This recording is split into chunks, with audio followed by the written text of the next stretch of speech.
Okay, Kayo Armory deck, round 2. Here we go. Basically, I like just doing a early video, initial thoughts, first thoughts, yada yada yada, right? Honest opinion, and then sitting down, reading through everything, right? All the Reddit stuff, different forums, other people's reviews and critiques, and then formulating a more critical opinion. And here's the thing: the Kayo Armory deck is not bad. It is not a bad deck. The problem is it's average. And when it's average, that makes it bad, right? If that makes sense. Now, again, it's a great starting point for Armory decks. And the hope is that they're just going to get better and more refined as we continue on. Bolton is already looking quite nice, right? From the 2 spoiled cards, similar to what we were thinking with Kayo, right? The Sash was unbelievable. But hopefully the rest of the deck follows suit and is a bit better. Now, Let's just read through this. Why don't we start with there? So, Armory decks a new series of ready-to-play decks, right? Supporting ease of access to Classic Constructed, the most popular format. Armory decks include new designs in addition to many of the foundational cards used in tournament-winning decks of a featured hero. The ideal way to pick up and play at weekly Armory events. Now, play. Yep, it'll do just that, right? You can definitely crack this. You can definitely play it straight away. It's very easy to understand. It's a very easy interpretation of the deck, right? You really don't have to think big. It's just play an attack, swing. That's it, right? Then sometimes now and then you have an agility token, or you have go again, and you'll be able to try and loop 3 things, and then be kind of screwed over in terms of hand size and resources to actually play said 3 things, right? Especially if you're blocking. But if you play just normal brutes and don't block, just go fully aggressive, sometimes you will outcompete your opponent's ability to do damage to you. But a lot of times you will probably lose just to more effective card utilization, right? So the big thing for me is this, though, right? Compete at Armory levels. And this seems to be the main point of contention I see across the board, right? What is the Armory level? Now, obviously to LSS, this is the Armory level, right? This is what they're saying, this is what we got, so that's their interpretation of the Armory level. The issue is, just because a player is playing this deck doesn't mean that everyone else at the event has to. Or that, there's an automatic ruling that everyone at the event has to take it easy on them. Yeah. This deck, again, against a proper, competitive, fully sideboarded, deck-teched deck, will lose the majority of the time, right? Plain and simple. It is, again, it's not a bad deck. It is an average deck. And that is the problem. So, what could be done? Well, very simply, there's 6 cards that would have probably made a world of difference without breaking LSS's bank either. So, for instance, right, you probably know straight away the 2 that come to mind. Bloodrush Bellow. Stick in 3 copies, and look at that price point. Not so bad now, is it? Right, and it's rounding too, so it's probably a little bit less. Right, and then also, not roll, I always think it's roll. Cast the Bones. Works beautifully. Beautifully. Why is it not? Oh, it's just Cast Bones. Works beautifully with the deck that LSS has made, because the deck has nothing but 6 or more, power cards, right? So Cast Bones is almost always the guaranteed 6 might tokens and agility, which really shores up the game plan of the deck. And again, price point wise, we're at 40 now. The new cards: Hired Tanner, Savage Sash, Strength to Rule All. Sorry, I'm blanking on names. What is it? Strength Rules All. Right? These don't have to be expensive cards. Just because they're majestic doesn't mean they need to be high value. Right? They can be $1, they can be $2, they can be $5. And a lot better cards could have been put into this deck without, again, exceeding whatever price point LSS wants, whatever price point they feel will not impact the market. If Bloodrush Bellow and Cast Bones were in this deck, I think it would do perfectly fine. I don't think either of them would hugely tank in price. It's not like Swing Big or Beast Within, where you take a $15 to $30 card, and all of a sudden, because it's somewhat print to demand, depending on how big the print run is. I know it's not actually print to demand. I shouldn't have said that. Don't harp on me, right? They're not going to harp. Even if they become $2 cards, $3 cards, that is not really going to upset a lot of people. Personally, that's what I think and feel. right? And simple enough. You still want it to be a 60 card deck with no sideboard, despite taking it to a competitive event? Sure. Cut out the Humble and cut out the Rallying the Rearguard, because those are really techie cards, right? Where you're not really giving any understanding to players. So again, this already works a lot better, right? In fact, more copies of Battlefield Bastion would be beautiful too. Again, I think it's better than Rally the Rearguard, because if it's new player friendly, how exactly are you teaching them what card to discard with Rally the Rearguard, or how Rally the Rearguard, outcompetes in value here and there, right? Deck tech would serve the deck well, again, if it's meant to be competitive, but it should really have been included as a sideboard and, a little just briefing. Humble, does this, is good against these matchups because of this reason, right? There's enough information out there. Now, a big critique that I have is the deck doesn't seem like it involved a lot of thought or time, right? Obviously, the Savage Sash, Strength, Rules All, and High Tanner, yeah, they were creative, they were great, they are great cards, right? They took thought. Everything else, though, is really not that hard to figure out, right? Especially without the Blood Rush or the Cast Bones. You can literally just, again, take a proper competitive deck. So we'll take this Road to Nationals first placing deck, we'll create a copy of said deck, and we just basically move cards around, right? Find the happy alternatives for anything. So for instance, we can just straight away cut all the expensive cards, because obviously $8.70 in a $40 product is not going to work. So we can get rid of that, we can get rid of that, we can get rid of the sideboard tech as well. Scanning Flashback can go. Skullhorn, I kind of like instead of Numbskull. Numbskull, I think, is a huge bait for new players. Again, 50% of the time it's negative, 1/6 of the time it's neutral, and 1/3 of the time it's positive.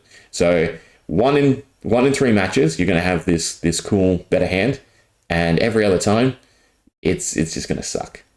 Yeah, but the tempo is nice. But again, Arcane Barrier is sorely lacking, and there will be that bully at an Armory event who sees new players running this deck, picking it up right in store, and swaps out to Kayo and just wrecks it.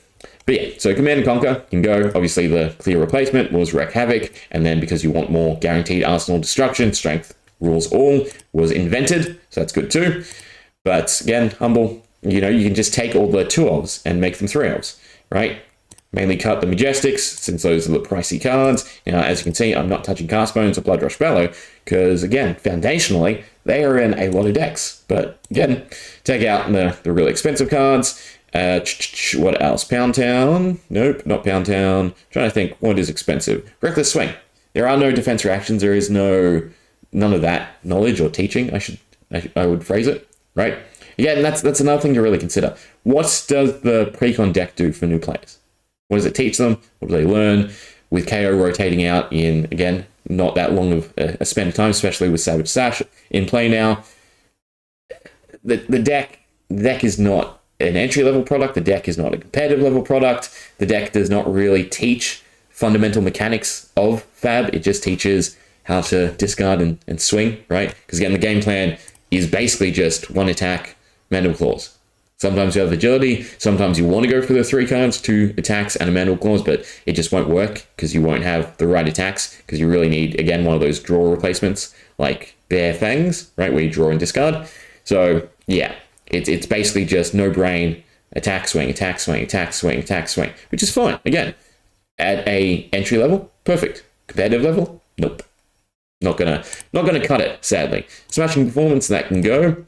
Send Packing can go, right? All really the techie cards can really be just cut loose. And so far we're at 170.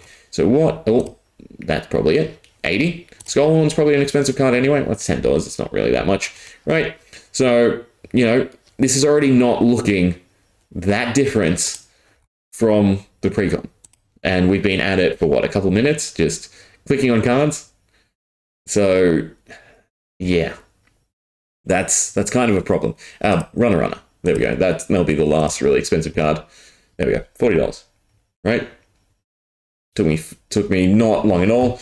You don't need Amnesia, right? And now we just, anything that has copies, we'll put to 3, because that seems to be the no-brain thing to do. Again, it being a competitive level deck, whatever you consider Armory level to be competitive at, again, your Armory, to me, right, is the main event for a lot of people.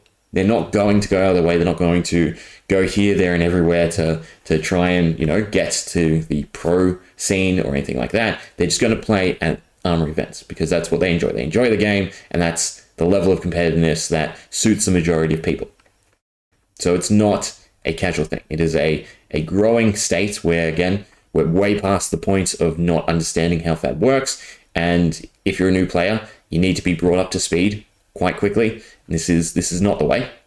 Second, the state of cards in Fab will always be a constant thing. Again, nothing rotates out. A hero and its weapon goes. So the power level of Majestics is going to really outcompete rares and commons as we continue. And even rares and commons are going to eventually become higher value, where, again, they just take two commons that are readily run and they smash them together, right? That's the natural progression of the game, where nothing rotates and very minimal amount of cards is banned or restricted. All right, what else do we need? Well, Savage Beatdown, that was included, so that can come back. Clash of Agility. And Reckless Swing. You know what? We'll get rid of Reckless Swing. So we're 9 cards away, right?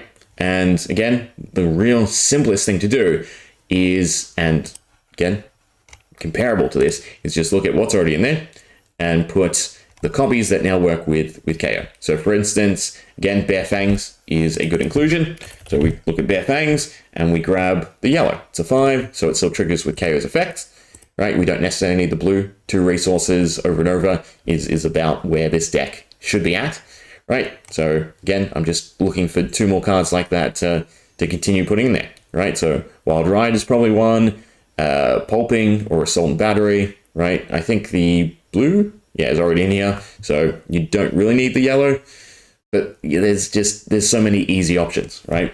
Again, we'll just do Wild Ride, 3 of the yellow, and then we'll just do Savage Feast.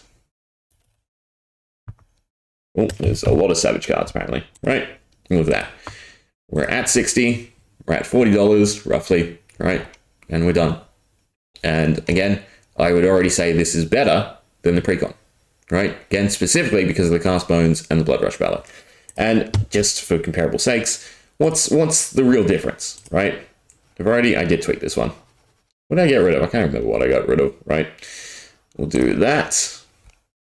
So Bare Fangs, red and red, done. Assault and Battery is not run, which is kind of weird because, again, it's really good. I guess the 3 cost is what they were trying to avoid, yet they went pretty blue heavy instead of yellows as well, curiously. So I think you get away with a 3 cost attack without, again, players falling into the trap of it. But yeah, there really isn't much difference between this and that deck.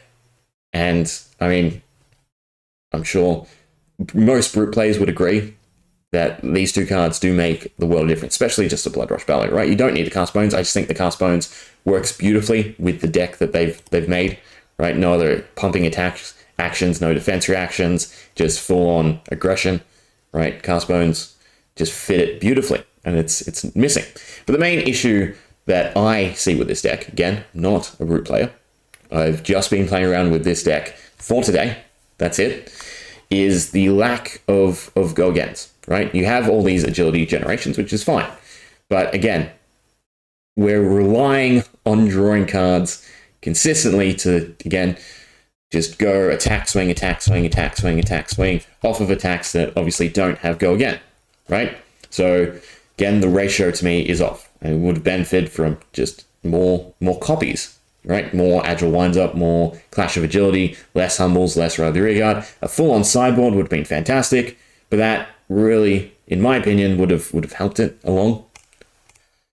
So again, it's not that this is a bad deck.